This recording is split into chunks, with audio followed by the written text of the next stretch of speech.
ভিক্ষা করে মসজিদ বানানো লাগবে, কোরআন থেকে দলিল দাও। এই মুফতি, এই মাওলানা, পারলে কোরআন থেকে দলিল দাও। তাহলে মাজার কোরআনে আছে, ওরা খুঁজে পায় না। মাদ্রাসায় মসজিদে জেনা হয়, বলৎকার হয়, কারা করে? এই মুফতি মাওলানা। এর নামের জালেমরা একত্র হয়ে মানুষের ইমান হারা করার জন্য বিভিন্ন রাস্তা ফন্দি ফিকির করে নিছে। বাংলাদেশে, ভারতবর্ষে, পাকিস্তান সহ, ভারত, পাকিস্তান, বাংলাদেশ, এখানে ইসলাম ধর্ম নিয়ে আসছেন অলিয়া উলিয়া করে। ওনরা আসছে কারো 1200 বছর, কারো 1000 বছর। তো মহানবী সাল্লাল্লাহু আলাইহি ওয়াসাল্লামের সাহাবাও এই দেশে ইসলাম নিয়ে আসছে, কিন্তু তারা প্রভাব বিস্তার করতে পারেনি। কিন্তু শেষে শাহজালাল বাবা পুরোপুরি প্রচার করতে পারছেন, যার কারণে আজকে মুসলমান সংখ্যাগরিষ্ঠ হয়েছে। এখন সমস্যা হয়েছে, মানে এই মুসলমানের মধ্যে দুটা দল, 73টা দল। মহানবী সাল্লাল্লাহু আলাইহি ওয়াসাল্লাম বলছে, মানে আজ্ঞা নবী, মানে সেই আমলে দল হবে 72, আমার উম্মতের মধ্যে দল হবে 73। এই 73 দলের মধ্যে একটা দল আমার উম্মত, বাকি 72 দল আমার শত্রু। এখন নবী পাক সাল্লাল্লাহু আলাইহি ওয়াসাল্লাম উম্মত কারা? মানে পাক পাঞ্জাতন। পাক পাঞ্জাতন বলতে আমরা কি বুঝি? পাক পবিত্র 5 জন লোক এই পৃথিবীতে আসছিলেন। একজন হলো মহানবী সাল্লাল্লাহু আলাইহি ওয়াসাল্লাম, যিনি উম্মতের সুপারিশকারী। আর দ্বিতীয় হলো মাওলা আলী, যিনি কাউসারের পানি খাওয়াবেন। তৃতীয় হলো মা ফাতেমা, মাওলা হাসান, মাওলা হোসেন আলাইহিস সালাম। এনরা হলো, এই 3 জন হলো জান্নাতের সর্দার বা বাদশা। এনরা যাকে বাদশা, মানে যাকে জায়গা দেবে জান্নাতে, তারাই জান্নাতে যাবে। কিন্তু সমস্যা সৃষ্টি করেছে, আমার নবী পাক সাল্লাল্লাহু আলাইহি ওয়াসাল্লাম বলছে পূর্ব দেশ থেকে 2টো সিং বের হবে, এই পূর্ব দেশের লোকের ইমান আমান সব নষ্ট করবে। এই সিং 2টা কোনটা? একটা হলো আলিয়া মাদ্রাসা। এই মাদ্রাসা তৈরি করেছে খ্রিস্টানরা 1737 খ্রিস্টাব্দে। আর এরপরে হলো কওমি মাদ্রাসা, খারিজি মাদ্রাসা, এটা করছে 1866 খ্রিস্টাব্দে। এই 2টা মাদ্রাসাই মুসলমানদের জন্য ইমান আমান সব নষ্ট করার জন্য বহু পন্থা অবলম্বন করছে এবং অনেকটা সফল। যেমন আগে মসজিদে কোনো বেতন নিত না, যারা মসজিদ করত তারা পরহেজগার লোকরা মসজিদ করত। সেটা মাটির ঘর হোক, সোনের ঘর হোক, টিনের ঘর হোক, সেই মসজিদে সবাই নামাজ পড়ত, ইমাম বেতন নিত না। আর এই মাদ্রাসার থেকে পাশ করে মানে খ্রিস্টানরা, মানে যখন নাকি ব্রিটিশ গভর্নমেন্ট রাষ্ট্র ক্ষমতায় ছিল, তখন মাওলানা উপাধি দিয়েছে, কিন্তু এই মাওলানাকে একটা পিয়নের চাকরিও দেয় নাই। এরপরে কওমি মাদ্রাসাকে উদ্বুদ্ধ করছে, খারিজি মাদ্রাসা, মুফতি হয়েছে। এই মুফতিও একটা পিয়নের চাকরিও দিত না। এরা কি করছে? এদেরকে বোঝানো হয়েছে তোমরা আলেম হয়েছ, এদেরকে বোঝানো হয়েছে এরা কিন্তু আলেম না, মুসলমানই না। মানে এমন 2টা মাদ্রাসা, আলিয়া মাদ্রাসা এবং কওমি মাদ্রাসা, এবং ডক্টরেট ডিগ্রি করে মদিনা এবং মিশর ইউনিভার্সিটি থেকে। এই মিশর ইউনিভার্সিটি বা এবং বাংলাদেশে বা মানে ভারতবর্ষে যে আলিয়া মাদ্রাসা, কওমি মাদ্রাসা পাশ করে মন কেমনে নামাজে থাকবে এটা শেখে নাই, ওদের পাঠ্যপুস্তকে নাই। মুসলমান কি করে হবে তাদের পাঠ্যপুস্তকে নাই। নামাজ কেমনে কায়েম হবে এটা তাদের পাঠ্যপুস্তকে নাই। তার মানে এরা জানে না। এরা কি করছে? ভুয়া আলেম, প্রতারক, মিথ্যা কথা সাজিয়ে বলতে পারদর্শী। এই কথাটা আমি বললে তো চলবে না। কোরআন বলছে সূরা তওবা আয়াত নাম্বার 107, 108, এরা সবাই মিথ্যুক। কিভাবে মিথ্যুক হলো? সুদখোরের টাকা মসজিদে নেওয়া হারাম, ঘুষখোরের টাকা, ভূমিদস্যুর টাকা, জুলুমকারীর টাকা, সন্ত্রাসীর টাকা, ডাকাইতের টাকা, চোরের টাকা, বাটপারের টাকা মসজিদে নেওয়া যাবে না। যদি মসজিদে নেয় তাহলে ওটা আর মসজিদ থাকলো না, ওটা হলো কাফের তৈরি করার ঘাঁটি। কে বলছে? আল্লাহ পাক রব্বুল আলামিন, সূরা তওবা আয়াত নাম্বার 107, 108। তাহলে 108-এ বলা হয়, মানে 107-এ বলা হয়েছে আর যারা মসজিদ নির্মাণ করেছে মানে কুফরি করার জন্য, মুমিনদের মধ্যে বিভেদ সৃষ্টি করার জন্য এবং ওই লোকের জন্য ঘাঁটি স্বরূপ, এবং তারা অবশ্যই শপথ করবে যে আমরা কেবল কল্যাণই চেয়েছি, পক্ষান্তরে আল্লাহ সাক্ষী তারা সবাই মিথ্যুক। তার মানে এরা সবাই মিথ্যুক। এখন পরের আয়াতে 8 নম্বরে বলছে তুমি কখনো সেখানে দাঁড়াবে না, ওই মসজিদে দাঁড়াইতে নিষেধ করছে। তাহলে আপনি ইবাদত করেন কেমনে, নামাজ পড়েন কেমনে? তারপরে বলা হয়েছে হ্যাঁ, তবে যে মসজিদ নির্মাণ করা হয়েছে তাকওয়াপূর্ণ লোক, পরহেজগার লোক তৈরি করছে, সেই মসজিদে পবিত্র লোকরা থাকবে। ওই মসজিদে তোমার দাঁড়াবার স্থান, ওখানে ইবাদত করা যায় না।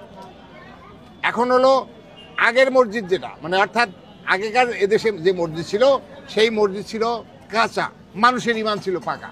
আর এখন অমুসলিম, মুনাফেক, ধুরান্দার, বাটপার, চিটার, আলেম নামের জালেমরা একত্র হয়ে মানুষের ইমান হারা করার জন্য বিভিন্ন রাস্তা ফন্দি ফিকির করে নিছে।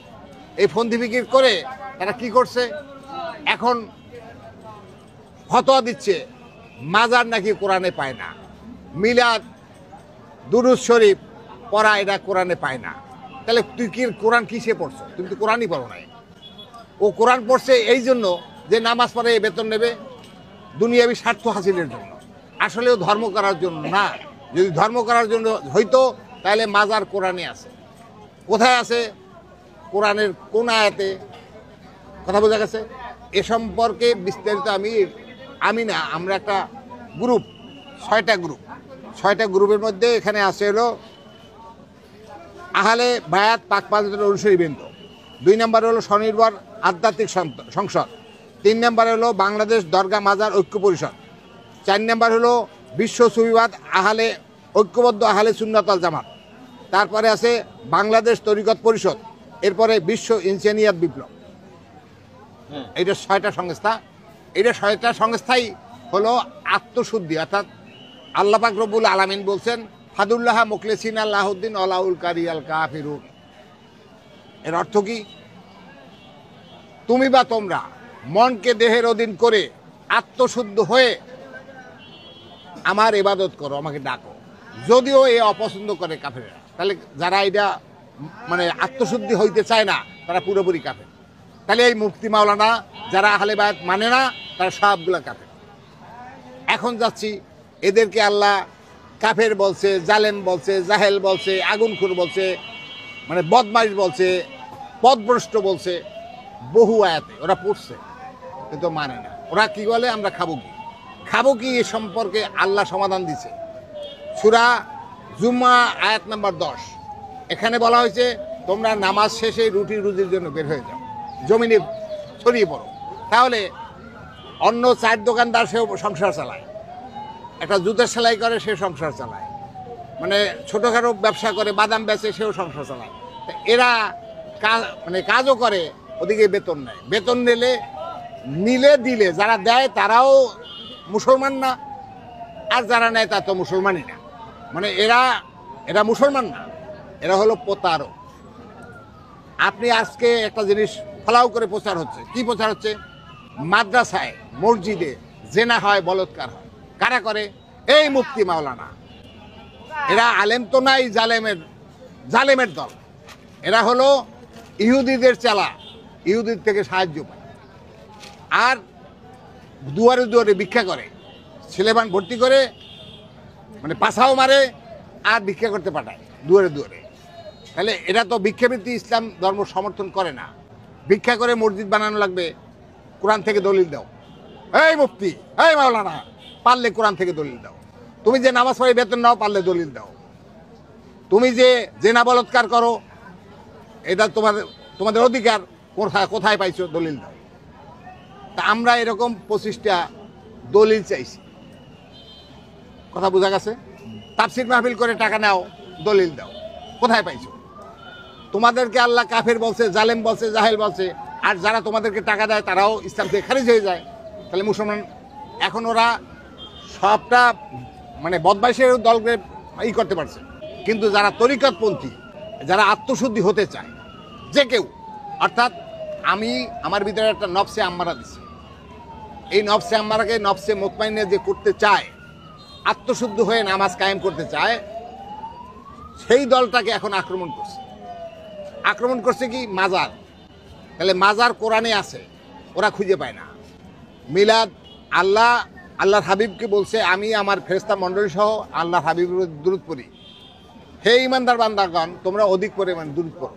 তার মানে আমরা যে মিলাদ পড়ি, মিলাদে কোনো নর্তকী নাচা হয় না।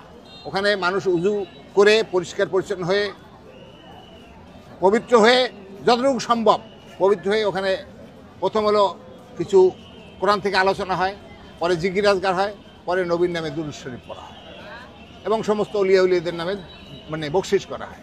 তাহলে আমাদেরকে আগে প্রতিটা ঘর বাড়ির যখন উদ্বোধন হইতো আগে মিলাদ শরীফ পড়াইয়া তারপরে ঘর বাড়িটা উদ্বোধন করত। এখন কি হচ্ছে? এখন বলছে মিলাদ পড়া বেদাত। ও তো জাউরা, ও যে জাউরা সেই কথাটা তো ও তো জানে না।